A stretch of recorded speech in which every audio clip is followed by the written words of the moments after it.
Coucou les petits loulous. Aujourd'hui, Émilie lit La sorcière qui détestait les cadeaux, les enfants et Noël.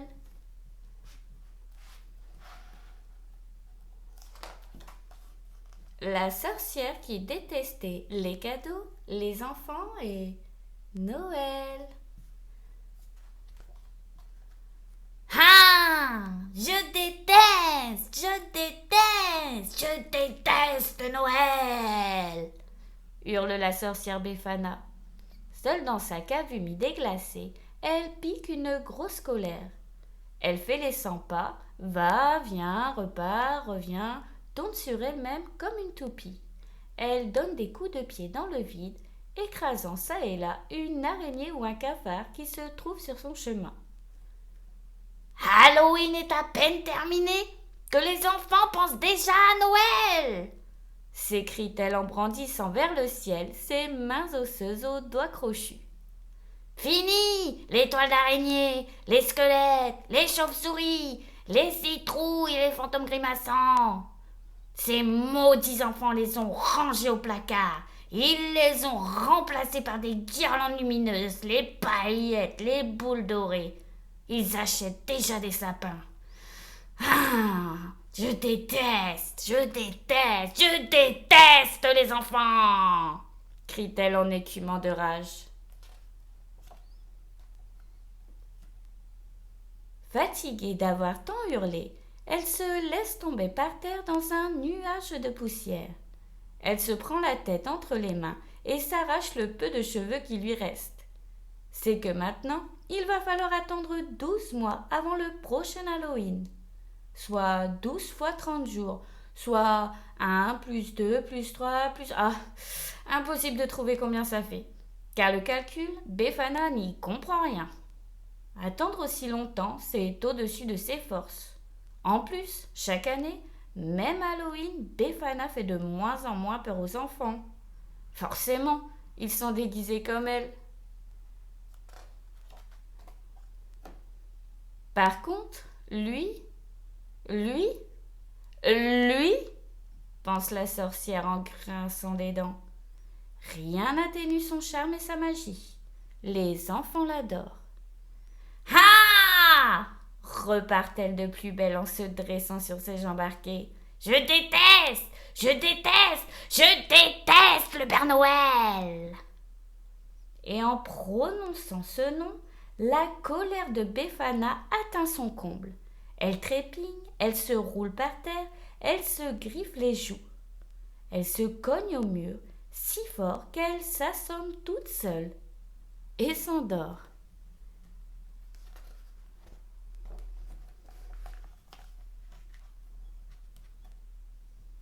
Là, elle rêve.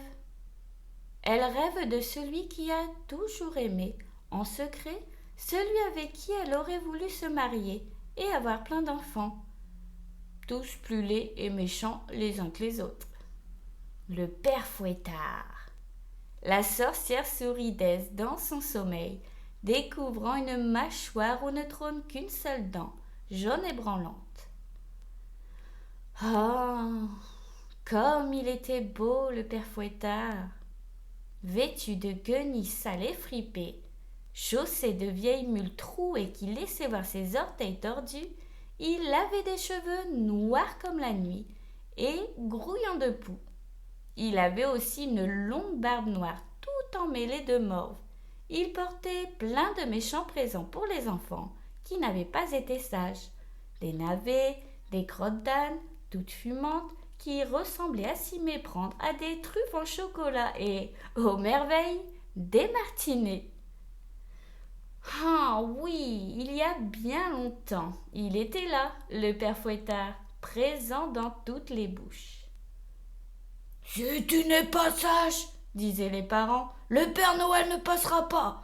C'est le père Fouettard qui viendra. Et gare à lui!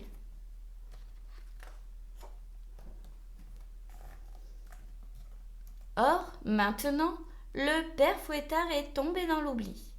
Résultat, même les enfants qui n'ont pas été sages ont des cadeaux le soir de Noël. Befana se réveille en sursaut, mais son petit somme lui a fait du bien. elle se sent beaucoup mieux et décide de préparer sa vengeance contre le Père Noël.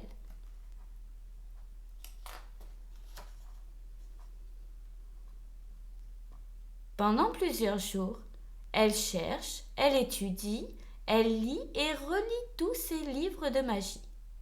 Elle déterre les grimoires, révélant les secrets des potillons magiques les plus féroces. Et elle se met au travail.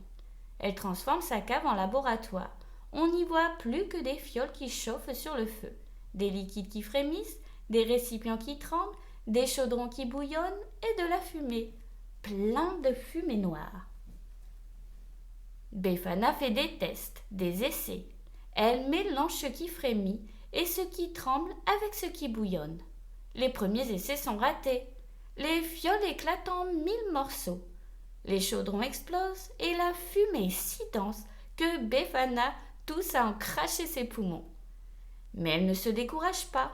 Elle recommence, encore et encore, jusqu'à ce qu'une nuit, enfin, elle réussisse. La potion magique que Befana vient de fabriquer transformera le Père Noël en Père Fouettard.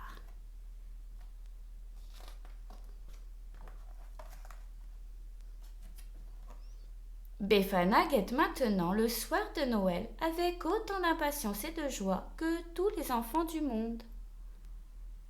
Elle coche les jours sur son calendrier. Plus qu'une semaine, plus que 6 jours. J-4, -3, -2, moins... Ça y est, Noël est enfin arrivé. Le 24 décembre au soir, Befana prend l'apparence d'un chat de gouttière. Un chat noir, bien sûr. Elle sort de sa cave, saute sur un toit, puis sur le bord d'une fenêtre. Et là, elle espionne le réveillon de la famille joyeuse. Un magnifique sapin brille de 1000 feux dans la salle à manger. Une grande table est dressée. Nappe blanche, couvert en argent, verre de cristal, bougies. La famille, au complet, accueille ses invités. « Joyeux Noël! Joyeux Noël !» répète-t-on. « Joyeux Fouettard! Mouais !» marmonna Befana dans sa moustache de chat. On passe à table. Le repas est long, très long, trop long. Befana a mal à l'estomac de voir tous ces plats qui défilent. Et aussi parce qu'elle n'a rien mangé de la soirée. Enfin, le repas se termine. Les invités s'en vont. Les enfants se mettent en pyjama et déposent leurs chaussures au pied du sapin. Befana, qui guette toujours, imagine déjà les souliers débordant le lendemain de navets, de haricots verts, de brocolis, de choux-fleurs et de grosses crottes fumantes qui puent. « Je vais laisser au pied du sapin un verre de lait pour le Père Noël, » dit le petit dernier de la famille à sa maman. « Parfait!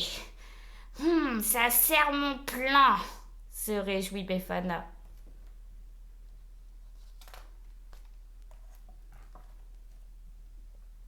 Les parents couchent les enfants. Non sans difficulté, non sans retard.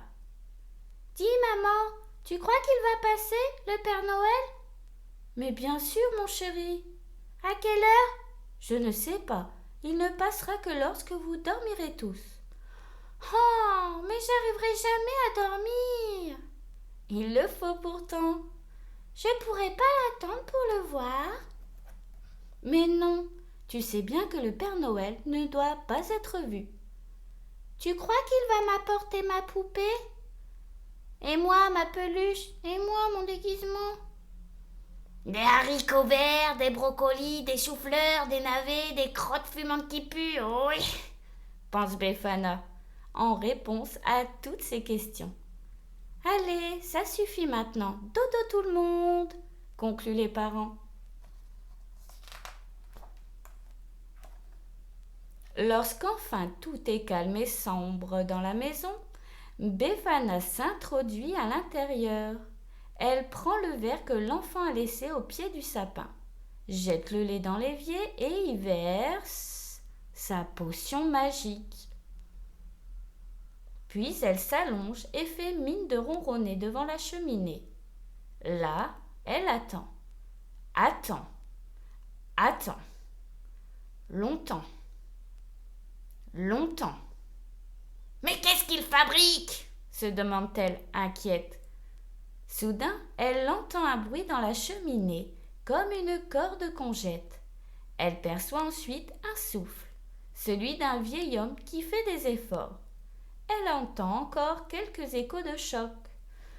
Aïe, aïe, c'est étroit ici, ma hotte coince, se plaint une voix douce et chaude. Bientôt, un bout de botte bien noir et parfaitement ciré apparaît, suivi d'un pantalon rouge. C'est lui.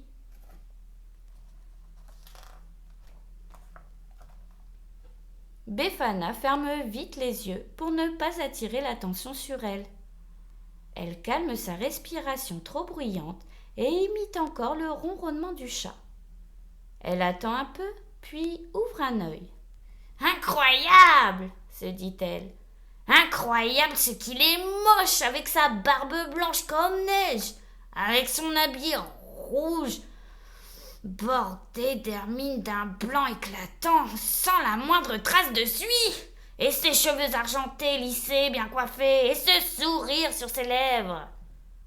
Je déteste les sourires, marmonna Befana entre ses crocs de chat.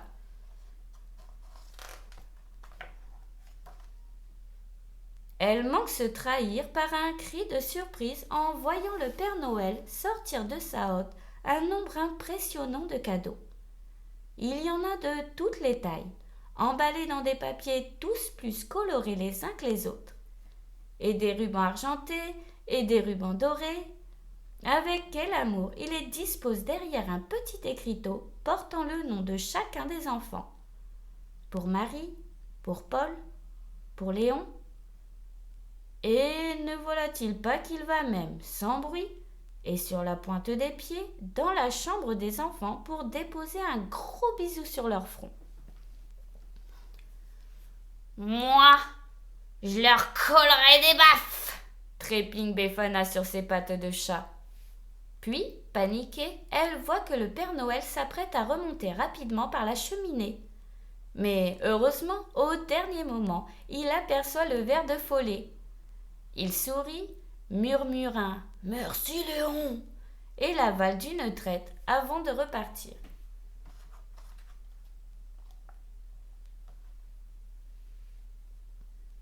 Befana ne se tient plus de joie.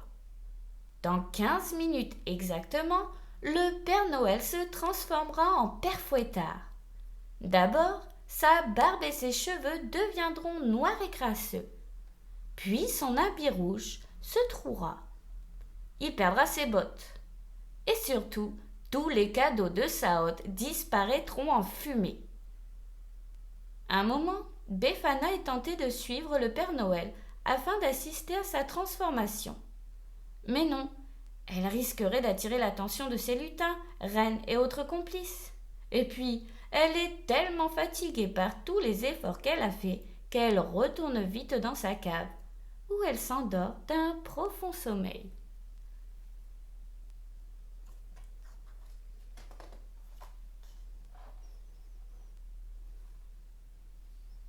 Le 25 décembre au matin, Befana se réveille en pleine forme. Telle une gigantesque araignée, elle grimpe sur le mur de sa cave pour atteindre un soupirail d'où elle voit la rue. Ha ha ha ha. Tous les enfants doivent être en larmes après avoir découvert les navets, les brocolis, les haricots verts, les choux-fleurs et les crottes qui puent, se réjouit-elle. Mais rien, elle n'entend rien. Bah, ça doit être à cause de la neige qui est tombée toute la nuit et qui recouvre la ville. La neige assourdit les bruits.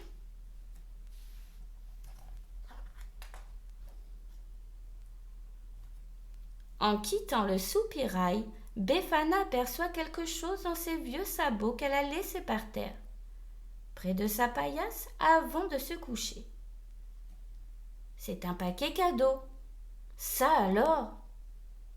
Befana l'ouvre et découvre à l'intérieur une poupée. Une poupée vêtue de guenilles sales et fripées, chaussée de mules trouées. Une poupée qui a des cheveux noirs encrassés et une barbe noire pleine de morve. Bref, un père Fouettard miniature. Qu'est-ce que c'est que ce cirque? Se demande Befana. Puis elle trouve, au fond de la boîte qui contenait la poupée, une lettre, couverte d'une belle écriture ronde et régulière.